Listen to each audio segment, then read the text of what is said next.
Hello? Ooh. Apparently I messed something up. My microphone on? There we go. I don't know what happened. I didn't push anything, but it's back. Now we have to turn me down because I'm really loud. So as you go through, if you have any questions or thoughts, certainly throw your hand up there. And I'll let Rick kind of say whatever he's going to say here in a couple of seconds, just kind of giving us the lowdown on the finances of things.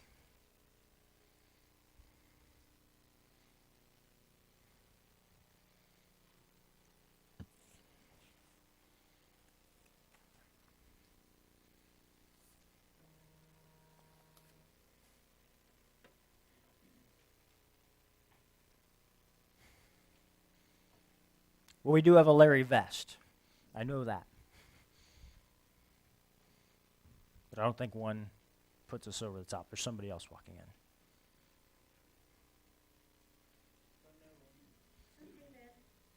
So we're down. Hey, Larry, is Melissa with you? Yeah, he texted me, so I'm seeing if he'll text me back. So we got Melissa. I think we'll just need one more after that. Well, yeah, Larry's online. He just texted me, and then if Melissa's with him, that counts as two.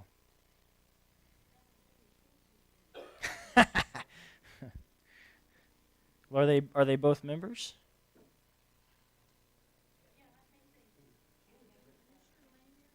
Yeah, I would. Caitlin might, but I don't know about.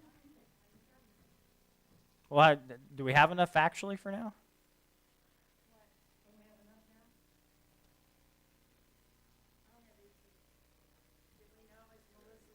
I don't know that.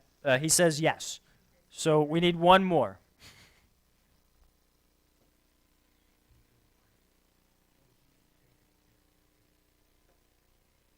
Well, otherwise, you can keep reading the reports and everything. Larry, call the kids into the room and they can count for a quorum.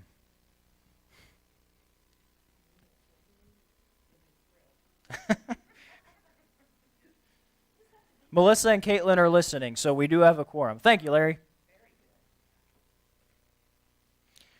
So we do have a quorum, so read through the reports. We'll officially call the meeting to order. Go through the minutes, look at the minutes of last time, and then we'll have somebody put forth a motion to approve the minutes.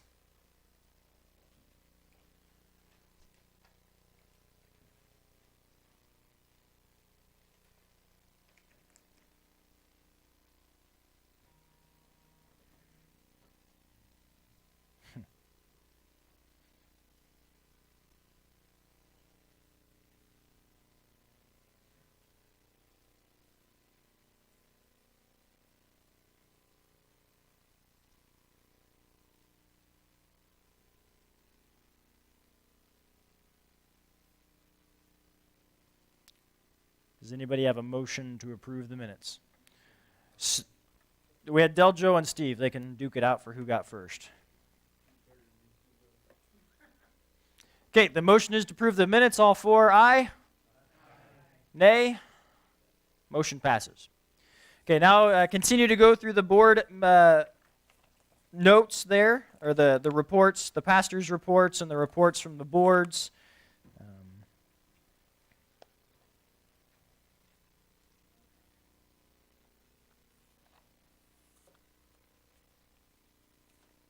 And I or others can try to field any questions you might have in those regards.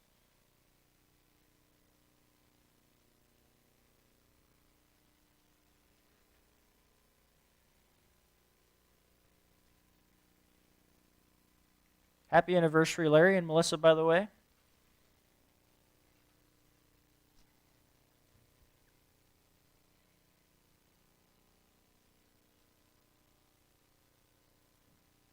Anybody questions, comments, concerns? Motion to approve? Okay. Rick? Chuck, second. All four, aye? Nays? Motion passes. Do you want to give any report on the finances, or do you just want to let people ask any questions they might have?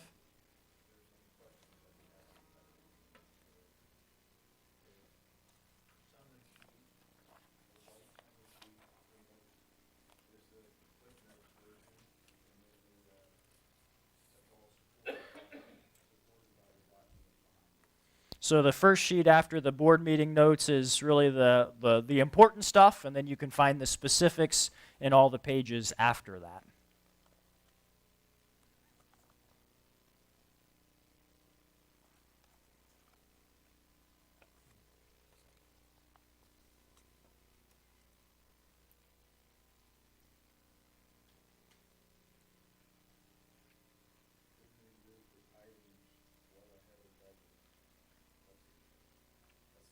One of the miraculous things, yeah.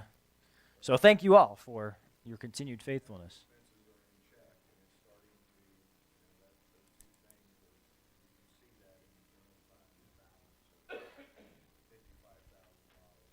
Yep.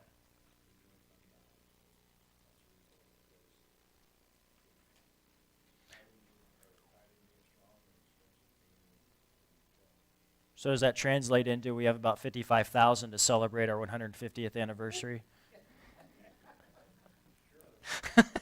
That would be a poor use of our money. But yeah, things are looking really good, especially, through COVID, things continued really good. It did get not necessarily tight, but it was money in, money out. But then this year has continued to be exceptional, especially given what kind of year it is for sure. So that's awfully good news there. So any comments, questions, concerns on the finances of the church?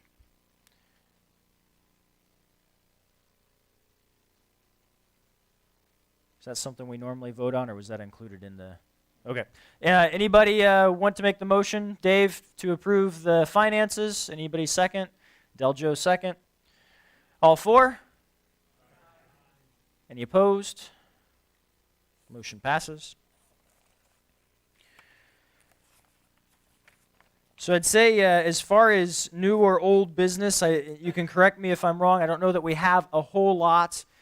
Just some general updates. We were working on, as far as the church van that we're planning on getting rid of because of its insurability. It got kind of stalled out when Lou was kind of the primary on that. So we're just now trying to really reorient what that looks like and stuff with a lot of the stuff that Lou had in his head and that he was doing. But what's left on that is just to remove the decals, which we think that's just a simple heat gun, pull them off type of thing, but you know how simple that ends up turning out to be in reality. So I think Matt Galladay is going to be on top of that. And then when Lou priced it out, it was anywhere from $3,000 to $5,000. We did get one really low bid, and we were told that that's all right. We can ignore that bid and sell it for whatever we can get out of it.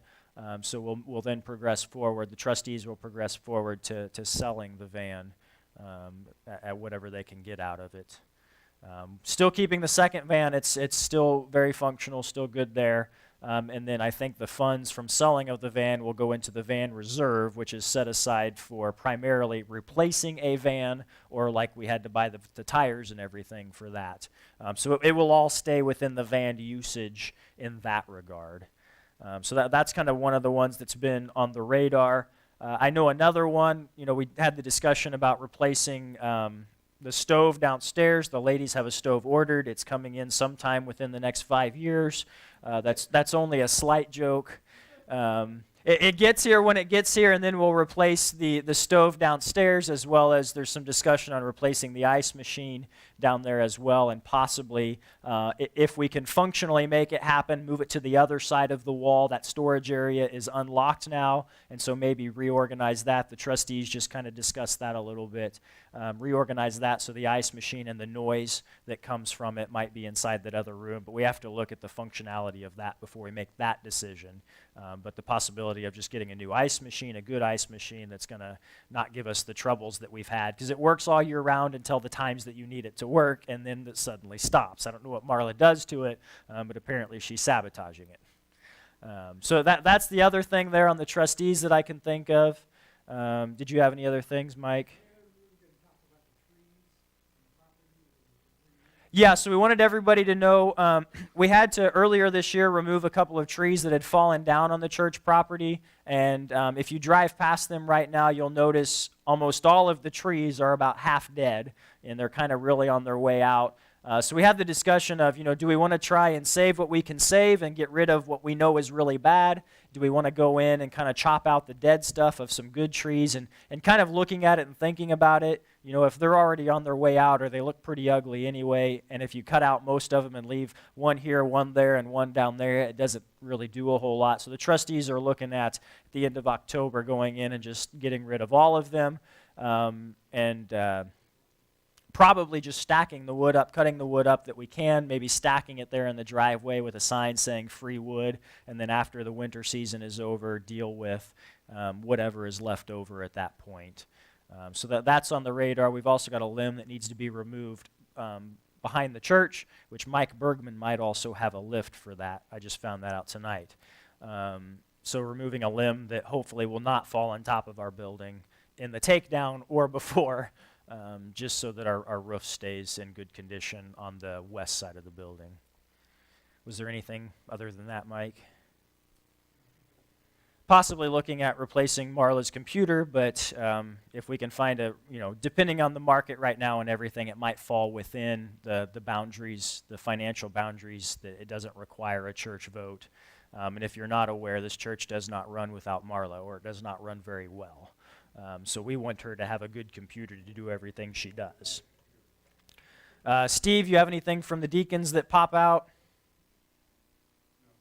Okay. The only thing I would say is last time it got brought up about the accumulating deacons benevolence fund and the accumulating special missions, which part of that was a lack of transfer of knowledge. It was mine and many others' understanding that just zeroed out at the beginning of the year when in fact it didn't.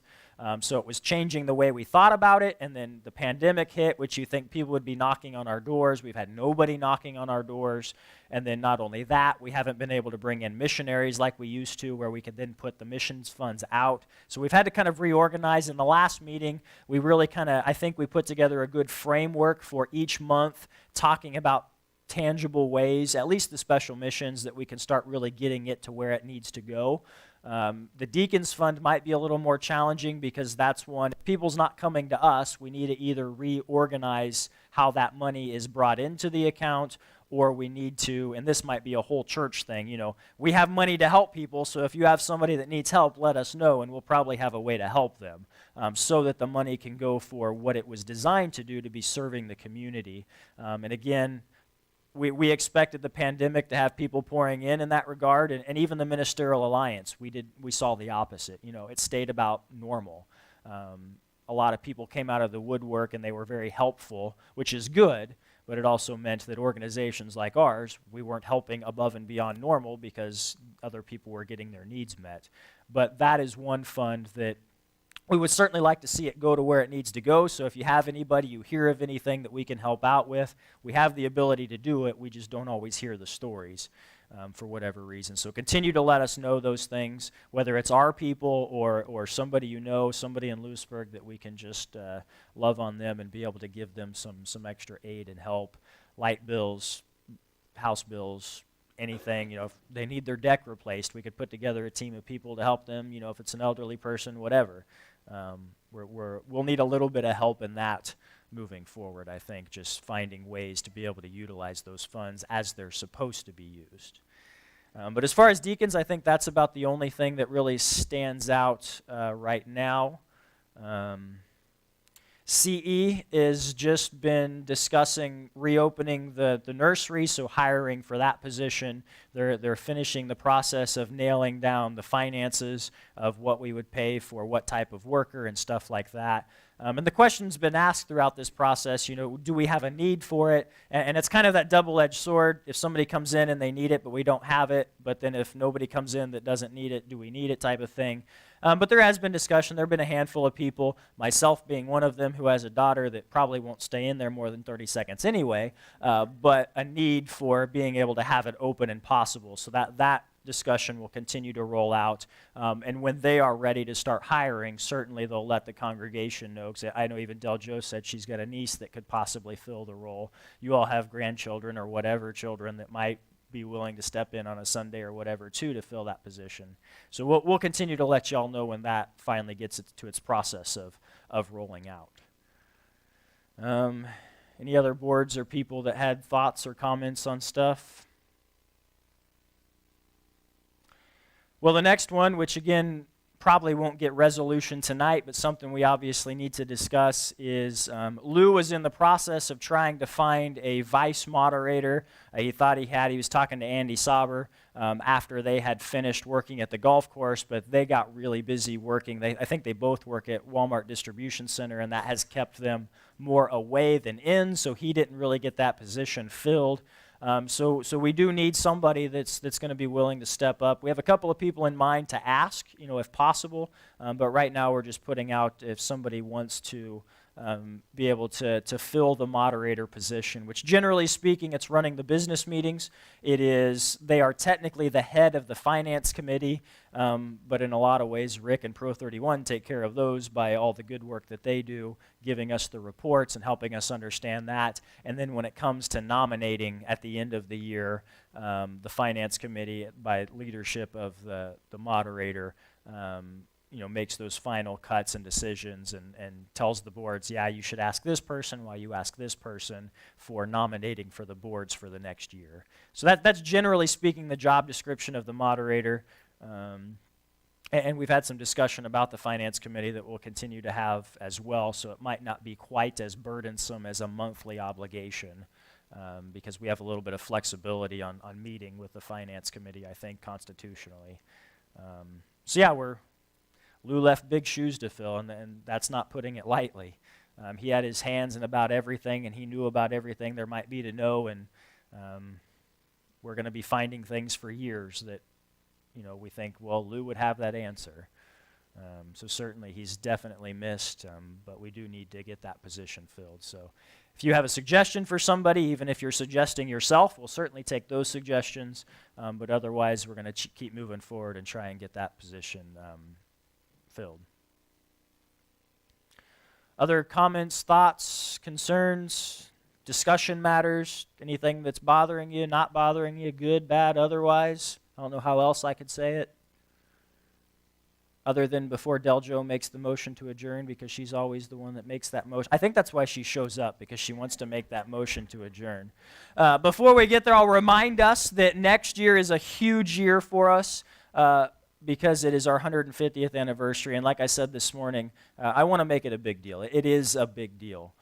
So again, continue to let me know, Marla know, Cammie know if you have any ideas, if you want to be a part of the team that is making it happen.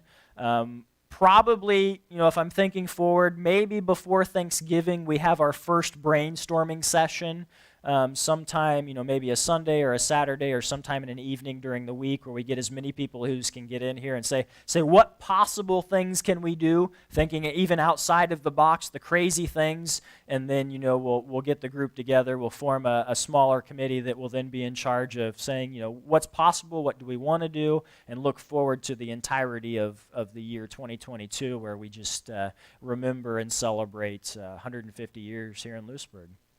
So that's yeah, Steve. The Davis family, shouldn't we keep them on our prayer list on Sunday mornings? The grieving process is long. Yes. And they stay on our list that goes out. I don't always necessarily mention it from myself, and I could and probably should do that. But it does bring to light, and many of you probably know this, having lost spouses or otherwise. Really 4 to 6 weeks, and then 3 to 6 months, year one, holidays. Certainly when things, they may still be getting meals off the meal train at this point. So, obviously that stuff's still kind of coming through and everything. But as the time goes along, there's certain times a year, or just like I said, about 6 weeks out, it's going to hit hard again. That's just kind of the life cycle of this.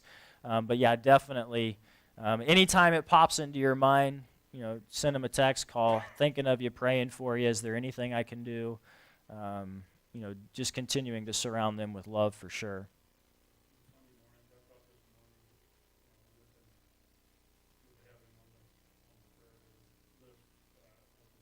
Yeah. And there is that too. Something you should know is everybody's different.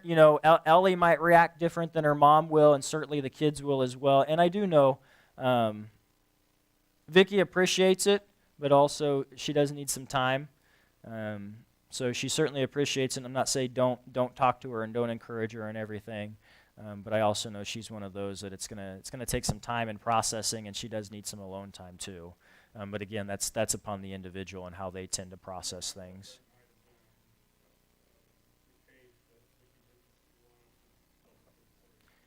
There was no actual expression of that, no. But yeah, at this point, especially with as many people has tried to help, it can be just as exhausting, and it continues to bring it up, and so maybe some time of letting it go on too. But yeah, somebody say, Marla. John, do you have your hand up?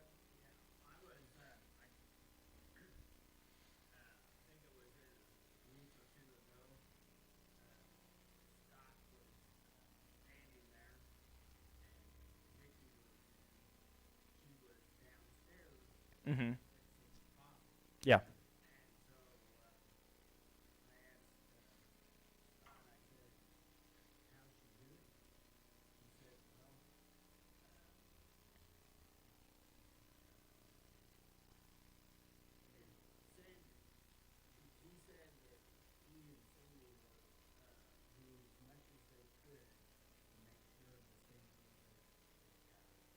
Yes, Scott and Cindy were really close to him. And certainly those that were super close are going to be helpful in times like that for sure, yeah. But you did bring up something I do want to mention. Thanks to Lou, we had a somewhat working deaconess board this last year, but they committed, I talked to them specifically, they committed to only a year, and really we don't have a deaconess board after that. I'll ask them if they want to continue, but that was their commitment, just trying to help us get through the COVID time and the reopening time. But yeah, we really are going to be needing some people to help us out on the deaconess side of things going forward, and it might look a little different than it has in the past. It might, but the ladies have done, Lou and not Lou, Vicky and Cindy and Michelle. I was going to say Pam, but I knew that wasn't right. Michelle Anderson has really helped us out filling the gap, but they did commit to only a year. I told them, if you can give us a year, we'll reevaluate and keep moving forward. But the deaconess side of things is going to look a little slim. So just kind of log that away. Appreciate any help we can get. And, as you know, especially with funerals and stuff, it's all hands on deck anyway. We call people up and it happens, but just to continue to do some of those things. So I believe, unless anybody has anything else, that was all that was really on my mind. I probably talked longer than you wanted me to anyway, but that's what you get.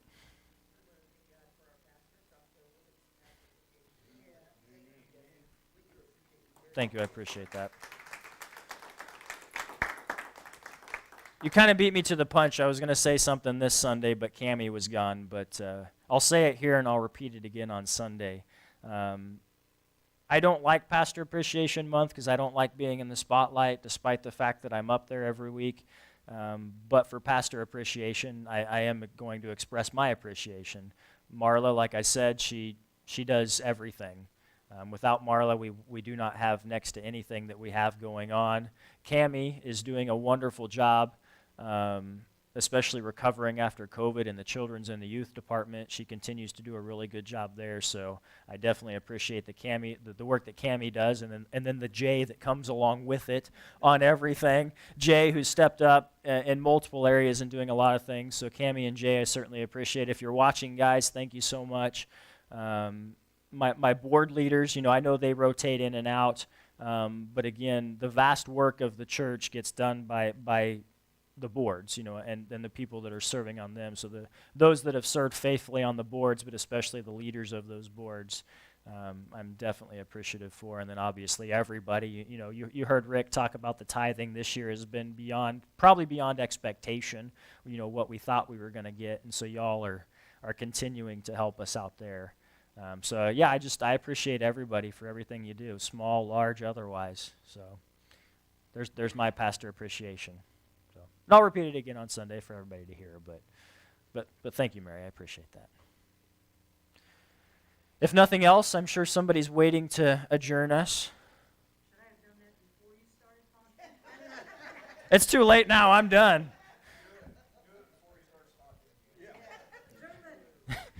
Okay, Deljo moves to adjourn. Anybody else? If not, I can keep talking. Thanks. Mike second. All four? Against? Surprising. Well, thanks, guys. Thanks, Larry, Melissa, and Caitlin for joining us and helping us have a quorum. I hope you all have a wonderful, wonderful week.